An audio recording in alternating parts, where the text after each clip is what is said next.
यहां से आपको देखने को मिलेगी।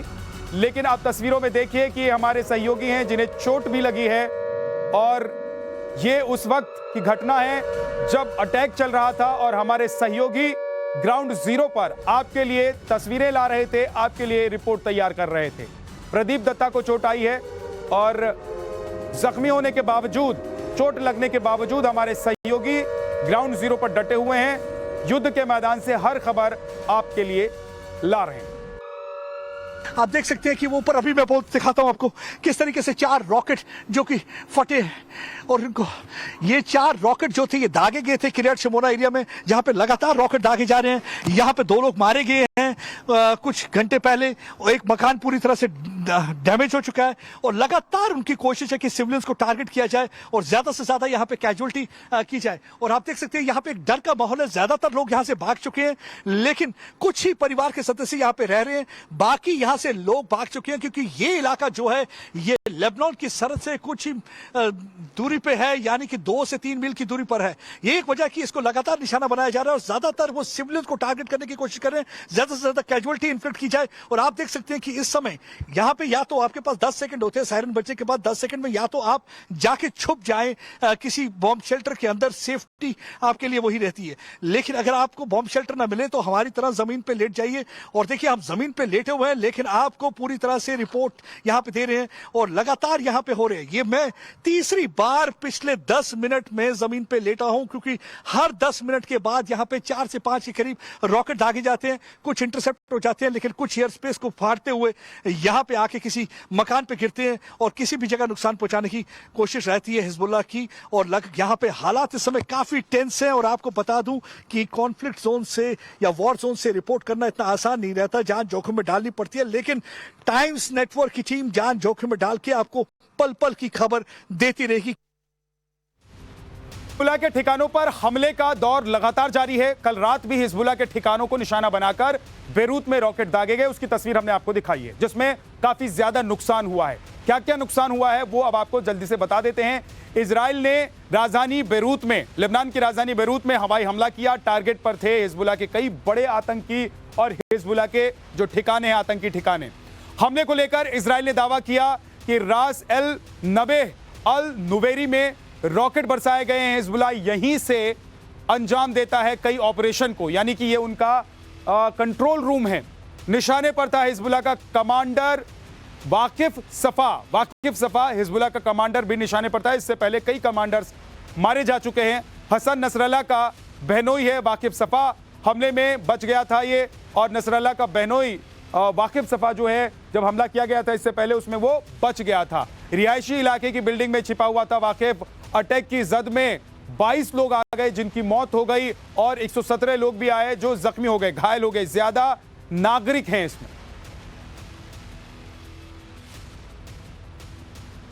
हिजबुल्लाह को इजराइल के साथ दुश्मनी लेने का खमियाजा भुगतना पड़ रहा है। कल देर रात एक बार फिर से इजराइल के लड़ाकू जहाजों ने सेंट्रल बेरूत पर हमला करके 22 लोगों को मार गिराया। यह हमला इसलिए किया गया था क्योंकि वाकिफ सफा नाम का एक हिजबुल्लाह का कमांडर था जिसको मारने की कोशिश की जा रही थी। बताया जाता है कि लाइजोन और कोऑर्डिनेटर ऑफिसर है जो कि लेबनान की फोर्सेस के साथ इन टच रहता है, और बताया जाता है कि हसन नसरल्लाह का बहुत ही खास आदमी है। इसको मारने के लिए यह रेड की गई थी, लेकिन इस रेड में यह बच गया। 22 के करीब लोग मारे जा चुके, और बताया जाता है कि यूनाइटेड नेशन के 2 जो पीस एहलकार थे वो भी इसमें जख्मी हुए। बताया जाता है कि वो एक पोस्ट के अंदर थे जब इजराइल के टैंक ने हमला किया, लेकिन उसके बाद से यूनाइटेड नेशन के लोग कह रहे हैं कि यह बहुत ही खतरनाक इलाका साबित हो रहा है उनके लिए भी, क्योंकि बेरूत में लगातार इजराइल के हमले बढ़ते जा रहे हैं। और अगर पिछले कुछ दिनों से देखेंगे तो पहले उन्होंने हसन नसरल्लाह को मार गिराया जो कि अपने कमांड सेंटर में छुपकर बैठा हुआ था, लेकिन बंकर बस्टर बॉम्ब से हसन नसरल्लाह को मार गिराया।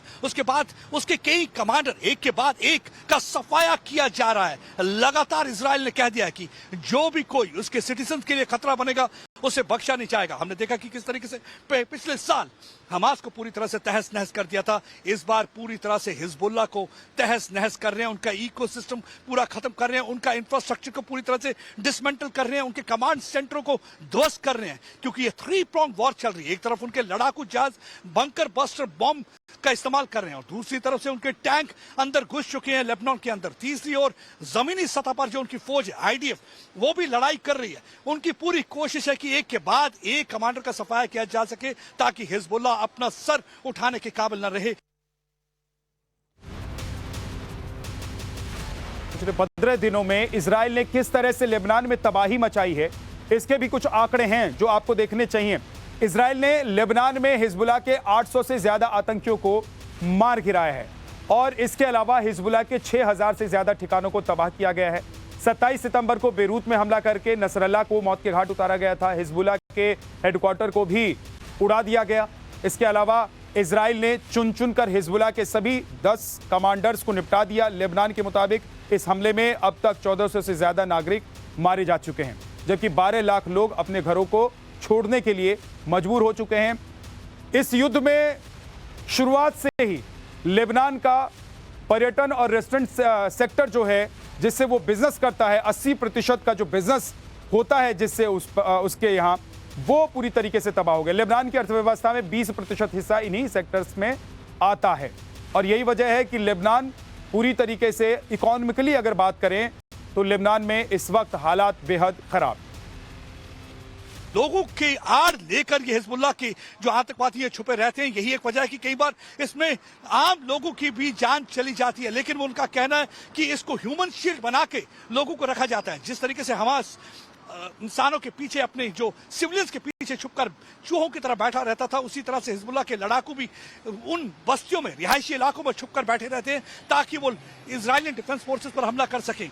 और यही एक वजह है कि कई बार इसमें जान माल का नुकसान हो जाता है। लेकिन लगातार जो है इजराइल की तरफ से हमले जारी हैं। इजराइल के बेंजामिन नेतन्याहू जो कि प्राइम मिनिस्टर, उन्होंने बता दिया है कि कब कोई भी अगर इजराइल पर आंख उठाने की कोशिश करेगा उसे बख्शा नहीं जाएगा। फिलहाल हर एक की नजर इजराइल पर बनी हुई है, क्योंकि 2 दिन पहले हमने देखा कि इजराइल के प्रधानमंत्री ने जो बाइडेन के साथ 50 मिनट के लिए टेलीफोन वार्ता की, उसके बाद से लग रहा कि कभी भी हो सकता है कि इजराइल ईरान पे हमला करे। ये कब करेगा, किस वक्त करेगा, कितना बड़ा हमला होगा, ये